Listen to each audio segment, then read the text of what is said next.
Existe un episodio piloto de Juego de Tronos que costó 10 millones de dólares y que prohibió que el mundo viera.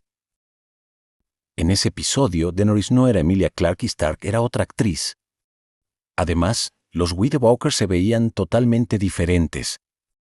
Cuando los creadores se lo mostraron a sus amigos, nadie entendió la historia.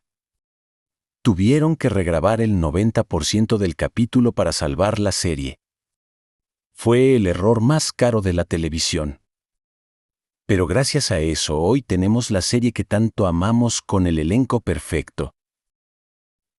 ¿Te gustaría ver ese episodio secreto algún día? Cuéntame en los comentarios y sígueme para más historias prohibidas.